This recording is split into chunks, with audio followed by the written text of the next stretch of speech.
Hello friends, welcome back KPS channel நண்பர்களே. இன்றைக்கி இந்த வீடியோவில் ஒரு முக்கியமான ஜோதிட தாள்களை தான் இப்போ இந்த வீடியோவில் வந்து பார்க்க போகிறோம். ஸோ வாங்க என்ன பார்க்க போகிறோம் அப்படிங்கிறத அதிரடியாக பார்க்கலாம். ஸோ வாழ்க்கை அவ்வளோ சீக்கிரம் நமக்கு எளிதாக இருக்காது. வாழ்க்கை ஒவ்வொரு டைமும் ஒவ்வொரு மாதிரி செல்லும்.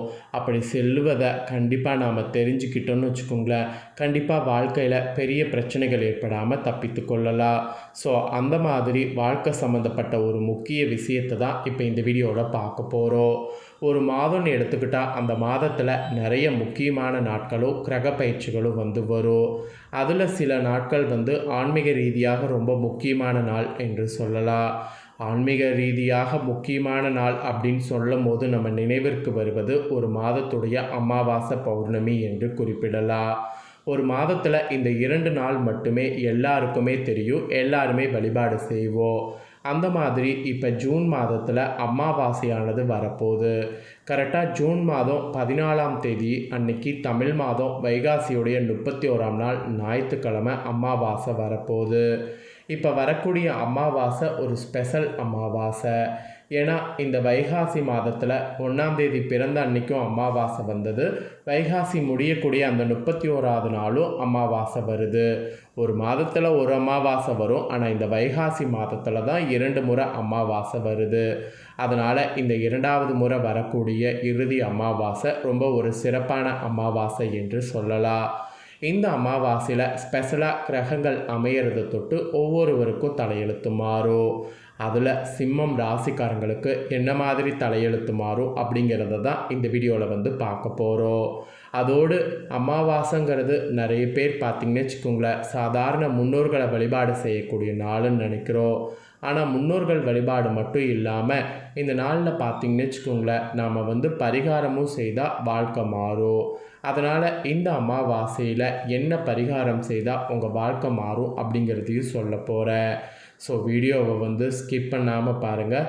அப்போ தான் நான் உங்களுக்கு சொல்லக்கூடிய எல்லா விஷயங்களையுமே வந்து தெரிஞ்சுக்க முடியும். இந்த ஜூன் மாதத்தில் 14ஆம் தேதி இந்த அமாவாசையில் கிரகப்பயிற்சி வலுவாக நடக்கிறதுனால அடிமேல் அடி வாங்கக்கூடிய சூழ்நிலை கூட உருவாகும்.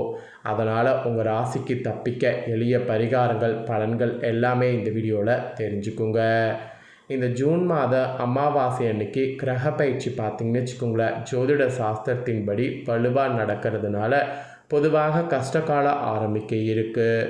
இதில் உங்கள் ராசிக்கு தப்பிக்க எளிய பரிகாரங்கள் என்னென்ன செய்யணும், எப்படி தப்பிக்க நடந்து கொள்ளும் அப்படிங்கிற முக்கியமான தாள்களை தான் இந்த வீடியோவில் வந்து சொல்ல போகிறேன். ஆக்சுவலி நடப்பு இந்த ஜூன் 2026 14ஆம் தேதி நவக்கிரகங்களுடைய இடப்பெயர்ச்சி மற்றும் கூட்டணி வந்து அன்றைக்கி வலுவாக ஏற்படுது. இதன் காரணமாக தான் இந்த நாளில் உங்கள் ராசிக்கு யோக பலன்களும் சில டைம் கிடைக்கும், சில ராசிகளுக்கு இந்த நாளில் சவாலான சூழ்நிலைகளும் உருவாகும். அது உங்கள் ராசிக்கு ஜோதிட ரீதியாக கிரகங்கள் சஞ்சாரத்தினால என்னங்கிறத சொல்ல போகிறேன். மன உளைச்சல், காரிய தடைகள், தேவையற்ற அலைச்சல்கள் இந்த மாதிரி ஏற்படுமா? அப்படி ஏற்பட்டால் இதிலேருந்து தப்பிப்பதற்கு மீள்வதற்கு என்ன பண்ணும் அப்படிங்கிறத எல்லாமே இந்த வீடியோவில் வந்து சொல்ல போகிறேன். ஸோ சிம்ம ராசிக்காரங்க வீடியோவை வந்து ஃபுல்லாக பாருங்கள், உங்களுக்கான பலன்கள் என்னங்கிறத தெரிஞ்சுக்குங்க.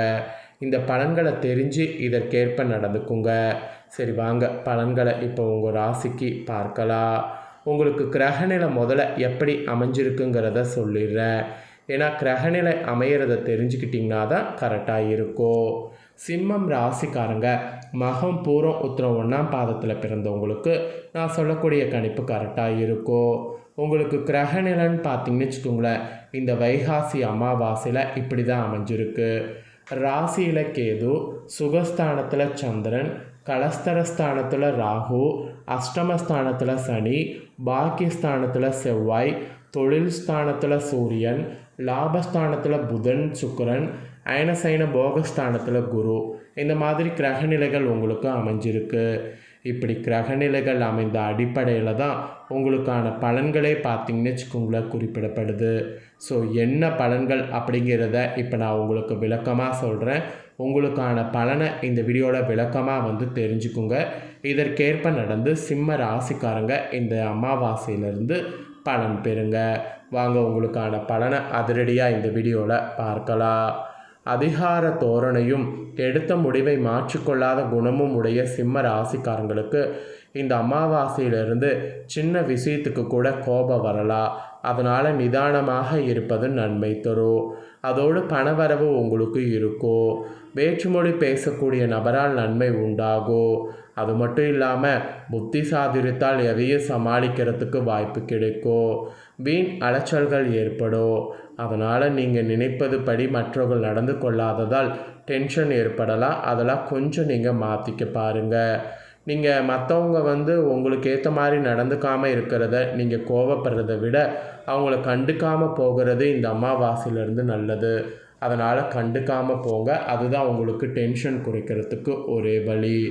அதுக்கப்புறமா நீங்கள் தொழில் வியாபாரம் செய்பவர்களாக இருந்தீங்கன்னா தொழில் வியாபாரம் தொடர்பான பயணங்கள் நிறைய வருங்க. அந்த பயணங்கள் வருவதை நீங்கள் ஏற்றுக்கிட்டாலும் பிரச்சனை தான், ஏற்றுக்கலனாலும் பிரச்சனை தான். ஏற்றுக்கிட்டால் பார்த்தீங்கன்னு வச்சுக்கோங்களேன் அலைச்சல் ஏற்படும். ஏற்றுக்கள்னா தொழில் வியாபாரத்தில் நஷ்டம் ஏற்படும். ஸோ இந்த மாதிரி மிக்சடாகவே உங்களுக்கு பார்த்தீங்கன்னு வச்சுக்கோங்களேன் தொழில் வியாபாரத்தில் பலன்கள் கிடைக்கும். அதோடு வியாபார விரிவாக்க தொடர்பான பணிகள் இப்போ நீங்கள் அமாவாசையில் ஈடுபட்டிங்கன்னா இடையூறுகள் ஏற்படும். ஸோ அதனால் ஈடுபடாமல் இருக்க பாருங்கள். பழைய பாக்கிகள் வசூல் ஆவதில் தாமதமான நிலை காணப்படும். அதனால் பழைய பாக்கிகள் வசூல் பண்ணுவதில் வேகம் காட்டுங்க. இது தொழில் வியாபாரத்தை பொறுத்த வரைக்கும் குறிப்பிடப்பட்ட எச்சரிக்கை. அப்புறம் உத்தியோகத்தில் இருப்பவங்களுக்கு சொல்லப்பட்டிருக்கு. உத்தியோகத்தில் இருக்கிறவங்கள பொறுத்த வரைக்கும் வேலை சுமை அதிகரிப்பதோடு அலைச்சலும் அதனால் சோர்வும் இந்த அமாவாசையில் உண்டாகும். அதனால் பிளான் பண்ணி பண்ணும் என்பது உங்களுக்கு குறிப்பிடப்படுது. ஸோ பிளான் பண்ணி பண்ணிங்கன்னா அலைச்சல் ஏற்படாமல் தப்பித்து கொள்ளலாம். அப்புறம் குடும்ப ரீதியாக பார்க்கும்போது குடும்பத்தில் இருந்த இறுக்கமான சூழ்நிலை நீங்கும். குடும்ப உறுப்பினர்கள் மூலம் வருமானம் இந்த அமாவாசையில் வரும்.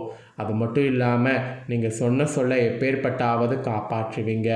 அதுக்கான சக்தி உங்களுக்கு இந்த அமாவாசையில் கிடைக்கும்.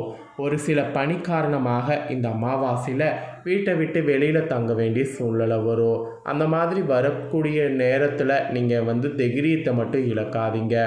கொஞ்ச நாள் போனால் எல்லாம் சரியாகும் அப்படிங்கிற அந்த தன்னம்பிக்கையோடு வீட்டை விட்டு வெளியில் தங்கி வேலைகளை செய்யுங்க. அப்புறம் கணவன் மனைவிக்கிடையே இருந்த கருத்து வேற்றுமையெல்லாம் கூட இந்த அமாவாசையில் நீங்கும். வீட்டுக்கு தேவையான பொருட்கள் வாங்குவதன் மூலம் விருந்தினர் வருகையால் செலவு உண்டாகும். அதனால் செலவும் இருக்கும், விட்டு கொடுத்தும் போகணும், சில நேரத்தில் வெளியில் தங்க வேண்டியது வரும். இந்த மாதிரி எல்லாமே கலந்த மாதிரி தான் உங்களுக்கு அமாவாசையில் நாட்கள் இருக்கும். அதனால் இனி இந்த அமாவாசைக்கு பிறகு நீங்கள் இதற்கேற்ப நடந்துக்குங்க. இதெல்லாம் தாங்க உங்களுக்கு குறிப்பிடப்பட்ட மெயின் விஷயங்கள். ஸோ இதற்கேற்ப நடந்து பலன் பெறுங்க. இதோடு பெண்களாக பிறந்த உங்கள் ராசிக்காரங்களுக்கு திடீர் கோபங்கள் உண்டாகலாம். அந்த கோபம் உண்டாகாமல் இருக்கிறத நீங்கள் ரொம்ப பார்க்கணும். நீங்கள் நிதானமாக இருப்பது நல்லது. புத்தி சாதுரியத்தால் எதையும் சமாளிக்கணுன்ற மாதிரி நீங்கள் இருக்கணும். அதுதான் உங்களுக்கு மெயினாக வேணுங்கிற மாதிரி குறிப்பிடப்படுது. அப்புறம் அரசியல் துறையில் இருக்கக்கூடிய உங்கள் ராசிக்கு நிம்மதியான காலமாக இந்த அமாவாசை இருக்கும். வெளியூர் பயணங்கள் சென்று வருவது, உல்லாச பயணங்கள் போகிறது, இந்த மாதிரி எது நீங்கள் இருந்தாலும் பண்ணலாம். அதெல்லாம் இந்த அமாவாசையில் பண்ணிங்கன்னா உங்களுக்கு ஈஸியாக அமையும். பேசும்போது மட்டும் கவனமோடு இருப்பது நல்லது. மற்றபடி உங்களுக்கு ஓகே தான். இதே கலைத்துறையை சேர்ந்தவர்களுக்கு அதிக ஆர்டர்கள் இந்த அமாவாசையிலேருந்து கைக்கு வரும். புதிய ஒப்பந்தங்கள் பலவற்றை கையெழுத்திட்டிங்கன்னா அதுவும் உங்களுக்கு சக்ஸஸ் ஆகும். ரசிகர்களுடைய விருப்பத்திற்கேற்ற விஷயங்கள் செய்திங்கன்னா ரசிகர்களை ஈஸியாக கவர முடியும்.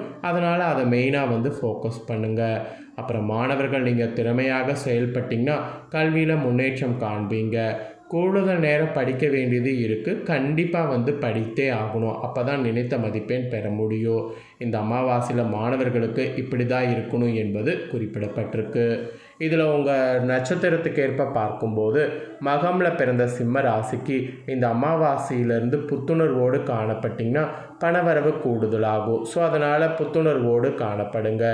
இதே பூரமில் பிறந்த நட்சத்திரத்துக்கு இந்த அமாவாசையிலேருந்து ஆடை ஆபரணங்கள் வாங்கக்கூடிய சான்ஸ் அதிகமாக கிடைக்குது. அதனால் வாங்கினீங்கன்னா மகிழ்ச்சியாக இருக்கலாம். இதே உத்திராட 1ஆம் பாதத்தில் பிறந்தவங்களுக்கு இந்த அமாவாசையிலிருந்து இழந்த செல்வாக்கை மீண்டும் பெற முயற்சி பண்ணிங்கன்னா கிடைக்குமா. அதனால் நீங்கள் இந்த முயற்சி பண்ணலாம். இந்த மாதிரி உங்கள் நட்சத்திரத்துக்கு ஏற்பவும் பலன்கள் குறிப்பிடப்பட்டிருக்கு. எல்லாமே உங்களுக்கு ஷேர் பண்ணிட்டேன். இதற்கேற்ப நடந்து பலன் பெறுங்க. பரிகாரமாக இந்த அமாவாசையில் சிவன் வழிபாடு செய்து செம்பருத்தி அரளி மலர்களால் சூரியனை அர்ச்சனை செய்யுங்க. இது வெற்றிக்கு வழிவகுக்கும். அதனால் மறக்காமல் செய்யுங்க. இந்த வீடியோவை உங்கள் ஃப்ரெண்ட்ஸ் ஃபேமிலிக்கும் ஷேர் பண்ணுங்கள். அவங்களும் பார்த்து பயன்பெறட்டும். இதே போல் புதிய தோள்களை தெரிந்து கொள்ள சேனலை சப்ஸ்கிரைப் பண்ணுங்கள். கூட பெல் பண்ண ப்ரெஸ் பண்ணுங்கள். நெக்ஸ்ட்டு வேறொரு வீடியோவில் உங்களை சந்திக்கிறேன். நன்றி.